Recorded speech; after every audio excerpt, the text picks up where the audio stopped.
E é curioso como o PT e aliados têm usado as críticas que alguns integrantes do governo Bolsonaro fazem ao Supremo para tentar comprovar a tese esquerdista de que esse governo é autoritário e que busca fechar o STF. Um breve esforço de memória, no entanto, nos coloca diante de fatos que mostram quem são os verdadeiros autoritários nessa história.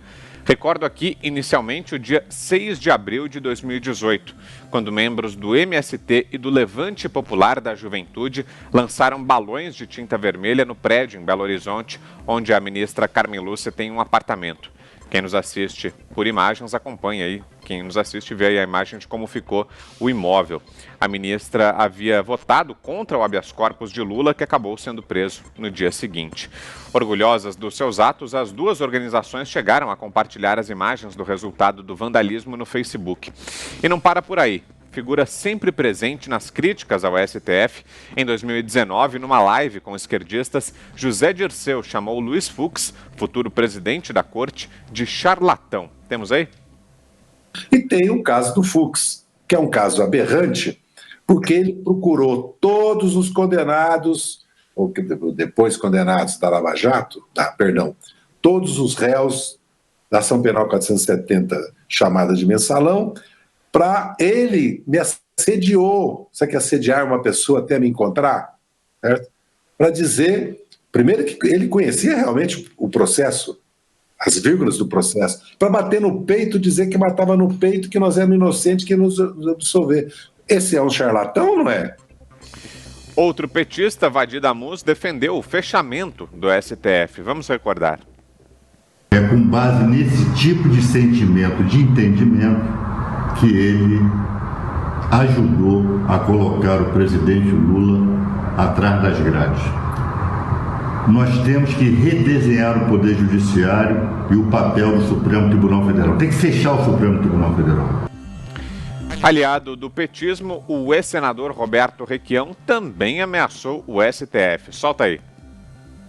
Ou o Supremo manda soltar o Lula, ou o Supremo não existe mais. E com o fim do Supremo, acaba também o Congresso Nacional. E aí, Augusto, o que dizer dessas falas todas aí?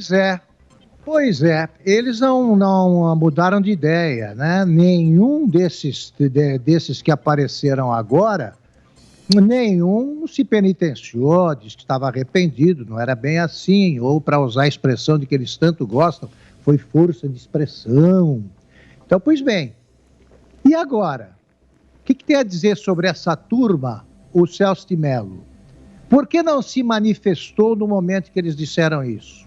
Ou naquele momento o Supremo não era um poder indispensável?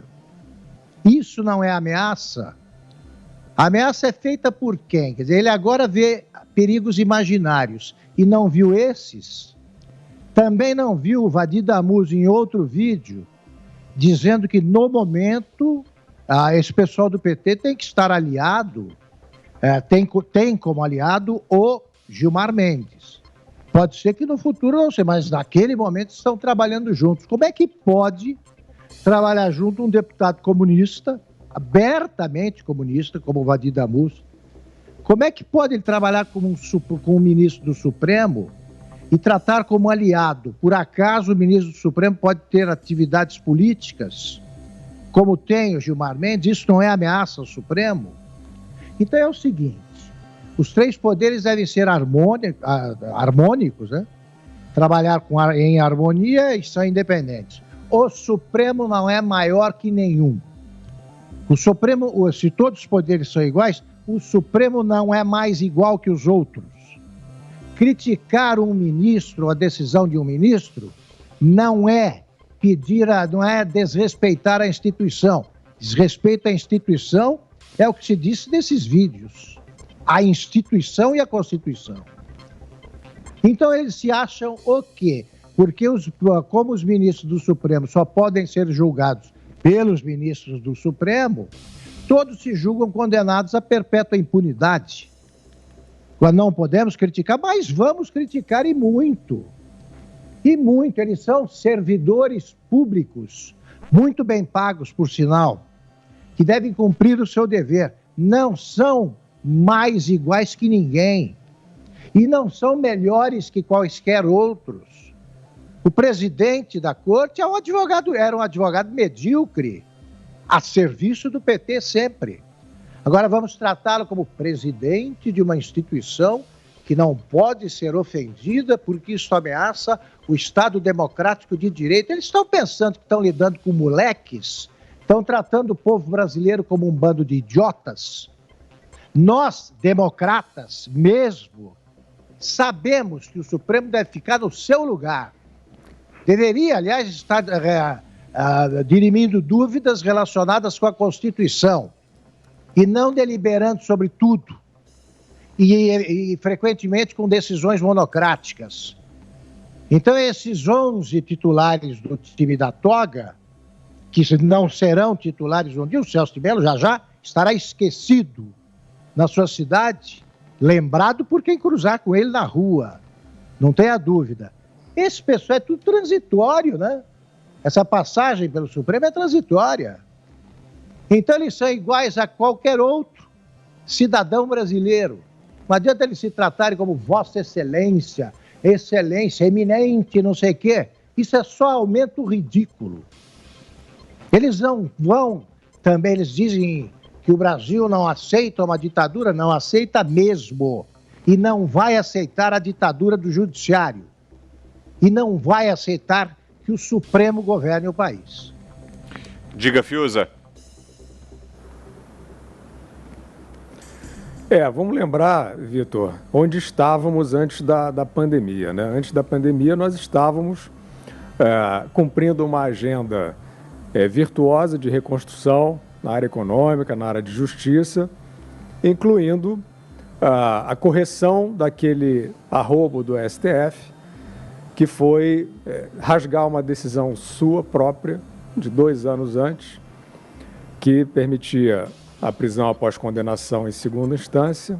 E aí o Supremo se reuniu ali rapidinho, porque 2 anos nessa história de quem acabou de pacificar uma decisão na mais alta corte, uma decisão dessa gravidade, se reunir ali correndo. O que aconteceu entre, acho que foi 2016, né, 2017, por ali, não, 2016 e 2019, né?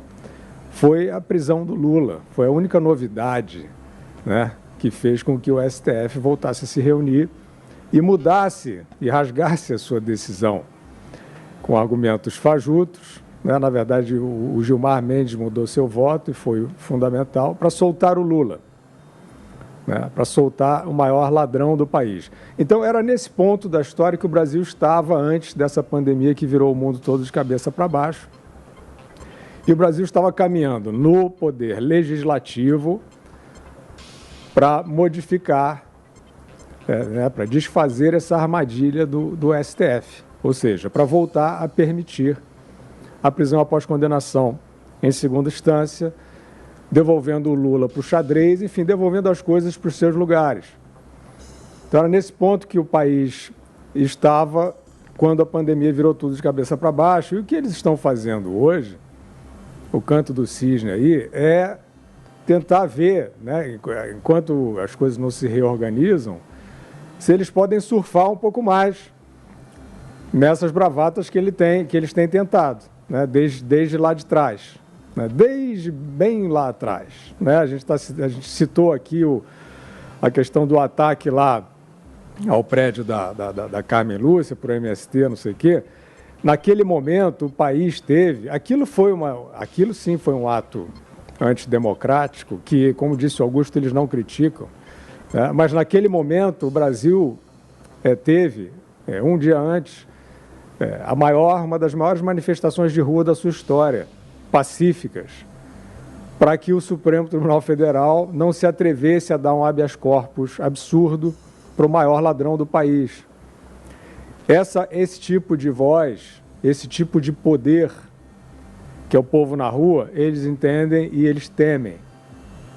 O que eles não temem e eles adoram é arrobo do lado ao contrário, é provocação, é isso que eles rezam para ter, porque eles podem se fazer de vítima.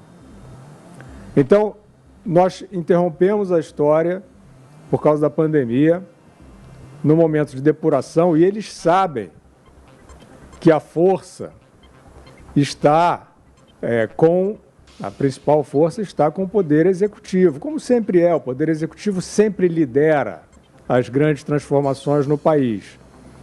O Congresso Legislativo ouve o povo, né? É, digamos, mais maleável às vontades do povo, e o STF, que deveria ser a instância máxima da verdade e da justiça, ele foi moldado tragicamente pelo grupo do Lula para ser uma corte chavista, sancionando uma ditadura branca, que era o que o Brasil ia se tornar nas mãos do PT, exatamente como aconteceu na Venezuela. Então é esse STF que quer ser uma corte chavista, que viu na pandemia uma última chance de desestabilizar, porque sabe que a força democrática está no povo, que elegeu o chefe do Poder Executivo e que, se não for derrubado por eles, que é o que eles querem, vai retomar essa mesma agenda de depuração, e aí eles realmente vão para a lata de lixo da história.